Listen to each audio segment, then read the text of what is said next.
client. What? Who?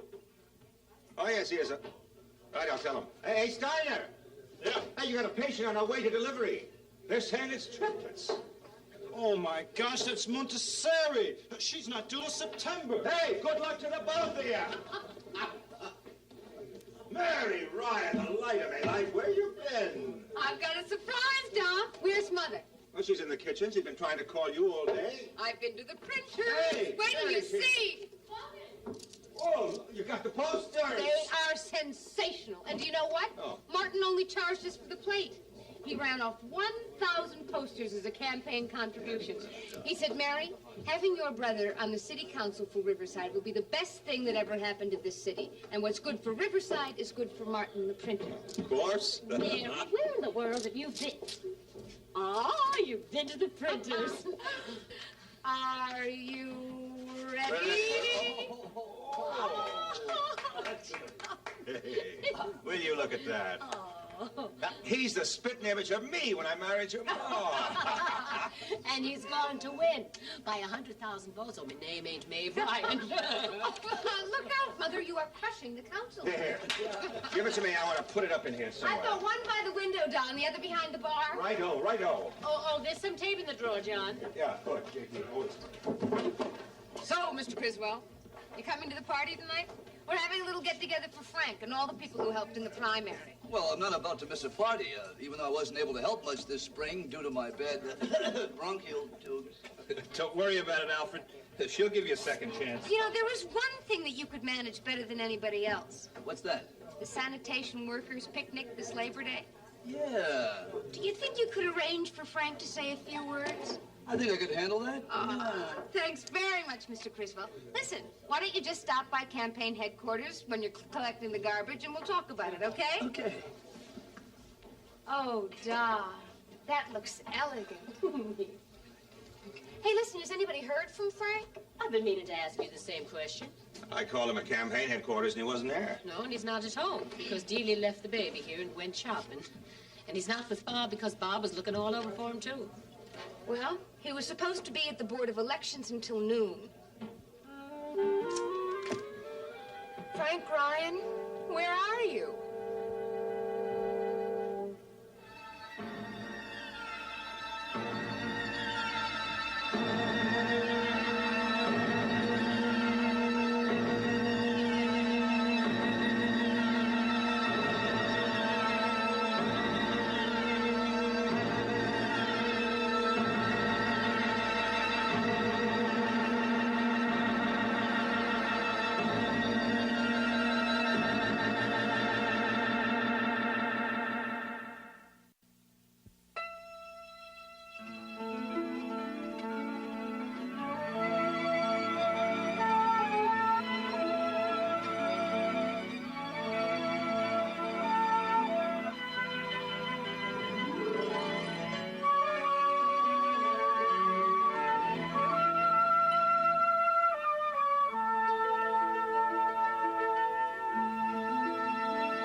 No. Usted no comprende. El otro doctor estuvo aquí esta mañana. Look, if you won't let us take the blood, we can't do the tests. Y me sacó la sangre, me sacó galones de sangre, me dejó seca. And if we can't do the test, we can't find out what's wrong with you. Pero si ya yo no tengo más sangre para dar. Excuse me, Bucky. Pat, can you figure out what she's saying? She says somebody took blood already. Have you checked her chart? Good grief. Doctor, él no comprende. Ya me sacaron la sangre esta See, mañana. Mr. Santos, ya lo sé. He understands now. We're very sorry. Lo sentimos mucho. Are you feeling better this afternoon? Un poco ahora. Dr. Carter. Mr. González. Ese hombre, ese doctor joven es una amenaza. Sáquelo de aquí, por favor. Lo siento mucho, señora. I'll have a word with him. Yo hablaré con él ahora. Dr. Carter. Mr. Santos, you registered to vote? ¿Está usted registrada para votar? ¿Está usted registrada para votar? Sí. Well, let me give you one of my brother's campaign buttons. My brother, Frank Ryan. Dr. Carter, I understand that interns are inexperienced. I understand that this hospital and our procedures are new to you. And I know that you're confused and frightened and exhausted. But what you have just done is inexcusable. Yeah, well, yes, ma'am. A degree from medical school is a fine thing, Dr. Carter, but it's no substitute for common sense. The first rule in this or any other hospital is that you'll never treat a patient before consulting his chart. Yes, ma'am. On my station, you don't even look at a patient before looking at his chart. Yes, ma'am. In fact, you don't even step into his room without... Checking his chart. Right. And when you don't know what a patient is trying to tell you, find someone who does. It might be important. Also, Dr. Ryan, it's against regulations to wear jewelry of any kind on your whites. That includes campaign buttons.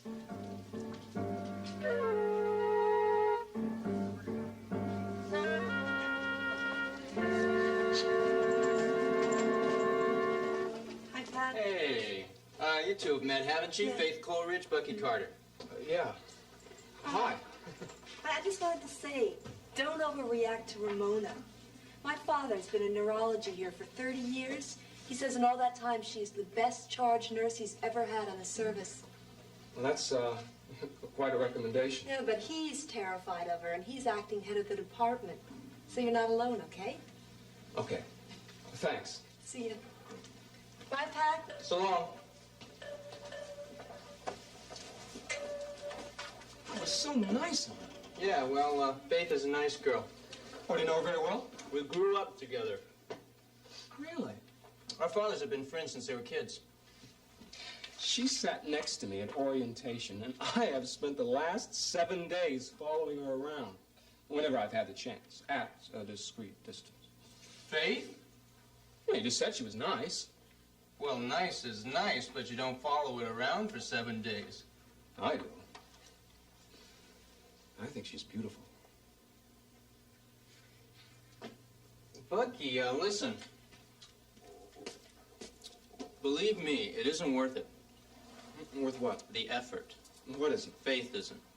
Well, maybe not to you. No, but there's nothing there. I mean, after the effort, all you've got is nice. What else do you want?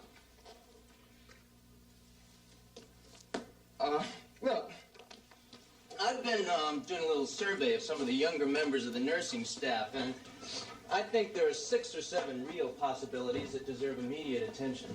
So why don't we take this stuff down to the lab and then look for some company for our coffee break? Pat, I understand what you're doing, and I appreciate it. I really do. But if you're going to go to all that trouble, do you know what I'd really appreciate more than anything else? I'm afraid I do.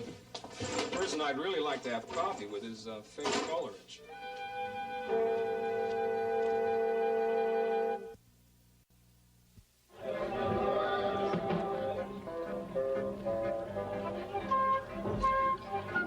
How could you look at that face and not vote for him? At least twice. Hey, listen, hey, take this and put it up in the window so as not to disturb your plants. Oh, you're a good and thoughtful man, John Ryan.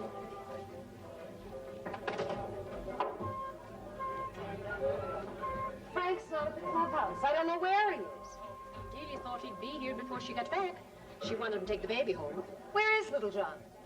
Asleep in the kitchen in his crib, blessed child. At least I hope he is. Will you take a look? Sure. Mr. Ryan, That's right. you remember me? Jack Fenelli. Oh, yes, yes. I haven't been up in Riverside in about 5 or 6 years, I guess, but I've seen Frank around town a few times. Yes, he's mentioned that. Listen, congratulations. Alfred, would you go on outside and tell me that I got this in the right place? I hear it was a very effective primary. He won. Look, Mr. Ryan, I'm not up here to put the knock on Frank. Frank was a good cop. Nobody knows better than I do what this city owes its good cops. I've been interested in your son ever since I wrote that story about him and his partner. What was his name? Bob Reed. Reed. The sniper on the hospital roof. And I've been following his career off and on ever since. So I was interested when he quit the force to run in the primary up here. And I was interested when he won. And I'd be interested in writing a story about this campaign. I see. You Think he'll be around this evening? Yes, he'll be here later. We're having a celebration here for him. Nobody seems to know where he is right now. I'd like to arrange an interview.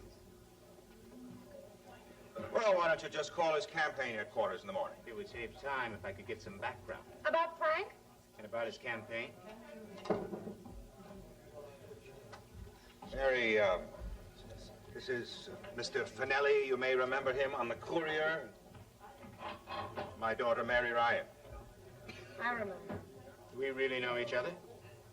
I've seen you around here occasionally with Jill Coleridge. You must have been one of those little guys. Not so little. Why do you want to write about my brother? Now look, the two of you. I've written some stuff that's been critical of the police department. That doesn't mean I can't write an unbiased article about an ex-cop. Frank Ryan has himself an interesting issue up here. It's going to be a good campaign. I'd like to write about it. Now, until I can talk to Frank himself, it'd be a help if somebody would answer a few simple questions.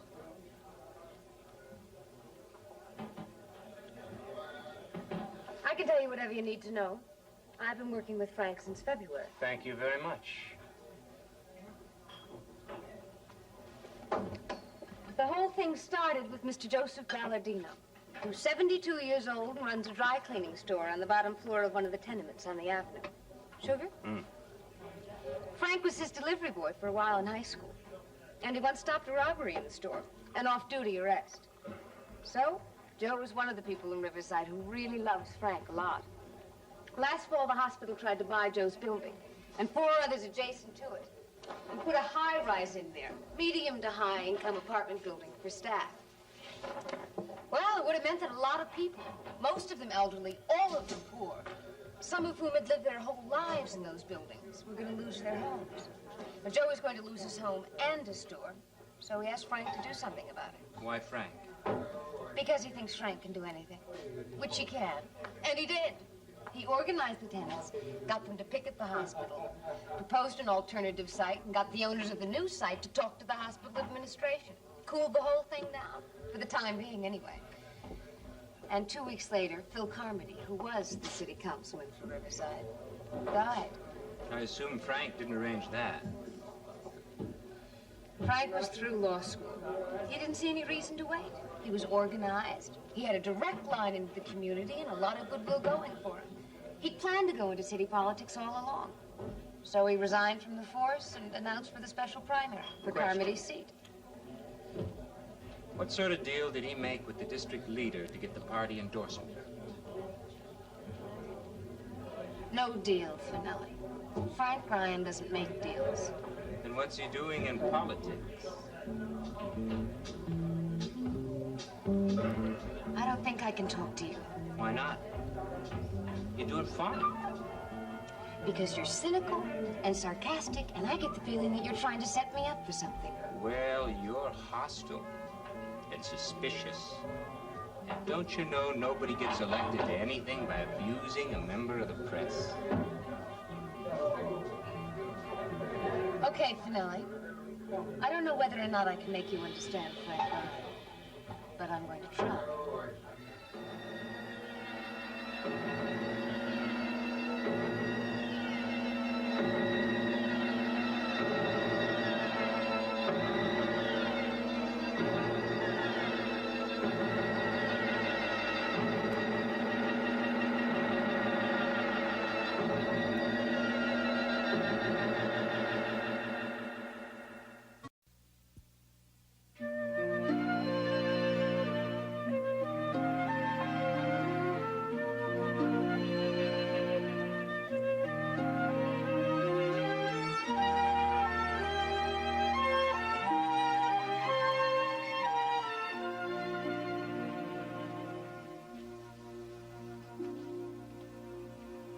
Hi. Hi.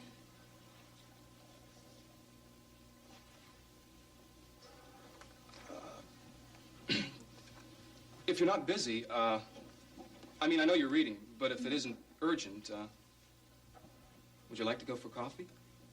Thank you, Bucky. I really want to get through this.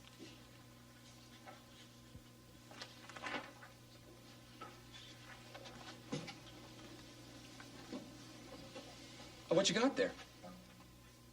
Acute surgical treatment of skull fracture. Oh. Why? Well, my brother handled an emergency skull this afternoon. 5 hours in the OR. No kidding. Yeah, I'm trying to understand what it was all about. You wouldn't like to take a 15-minute break, huh? No. Thank you.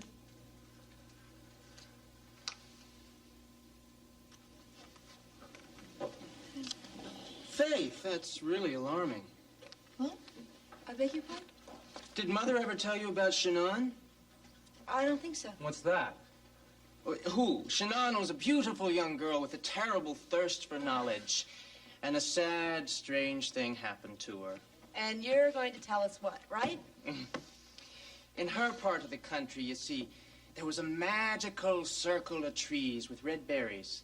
And in the middle of the circle, there was a well, deep beyond knowing, and famed far and wide for the great silver trout that swam in its waters. They swam up from the center of the earth to eat the red berries that had fallen into the well from the encircling trees. And after they'd eaten, their sides were marked for a day and a night with the red stains of the fruit. Now, the truth was that if a man caught one of the trouts with the stains still upon it and cooked it and ate it, he was filled with all knowledge. So, needless to say, a lot of men spent a lot of time fishing at the well. But no woman was allowed. It was whispered that something terrible would happen if a woman ever ate the flesh of a berry-stained trout. So, along came Shannon, a quick, bright girl with her nose in a book from morning till night. And she wanted knowledge more than anything else in the world. So, she waited until evening when the men had left, and she lit herself a fire and fanned its coals, then walked over to the well and dropped in her line. A clever girl that she was, she caught a trout straight away and popped it into the coals and cooked it. But she'd no sooner opened her mouth to take a bite when there was a terrible clap of thunder and a great shaking of the earth, and up from the heart of the well burst a torrent of water. And it swept up poor Shannon and carried her down to the sea, and she was never heard of again. The water, however, still flows in the path it carried her in, and it's called by her name, the River Shannon.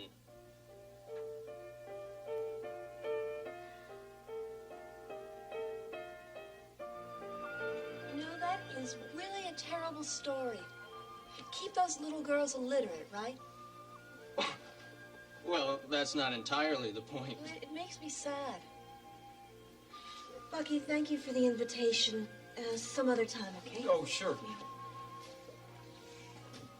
I'm sorry, old man. I tried my best. I loved it. I think she just wanted to read. Bucky, it isn't worth the effort. You off duty now? Yeah. Good. I'm due for a break. And I want to catch up with my brother. Come on. Now, where are we going? Come on. Oh. Miss Gonzalez, I'm off until 6 o'clock. I'm going to take Dr. Carter across the street to my parents' place. We'll be back in a half hour or so. Yes, Dr. Ryan. There's always somebody over there to have coffee with. You can meet my parents.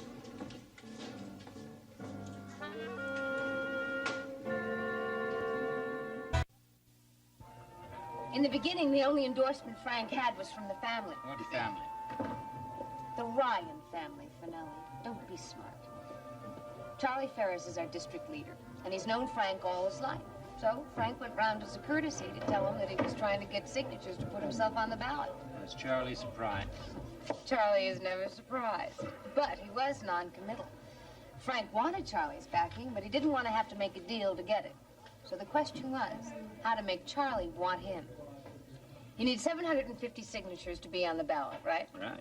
Some are always disallowed, so it's wise to collect about 500 more. Well, Frank came home one night with a map of Riverside, and we stayed up until 4 in the morning planning how to collect 3,000 signatures in 5 days. How many did you get? 3,049. Half an hour after Frank's petitions were filed, the phone rang. Good old Charlie wanted to buy Frank a drink. Ginger, are you all right? Ma'am? Oh, darling, what is it? I'm gonna be sick. Oh, come over here. Sit down. Oh, you're shaking like a leaf. Should we get the doctor? No, it's not that. Oh, I dear. just... Delia. I almost got run down by a taxi Where? Merciful heaven. at the corner. Did you get his number? Oh, of course you didn't get his number. Sorry. Well, it's not for you to be sorry, I honey. didn't mean to. So, no deals, just old-fashioned hard-working initiative. That's right. Who collected all those signatures? Oh, we had volunteers of every age and size. What's the matter? Who's the blonde? That's Frank's wife, Delia. Something's wrong. Don't, darling, don't. You're all right now. Nothing bad has happened. You're safe, and we're with you, and your baby's in his crib, and Frank will be here soon.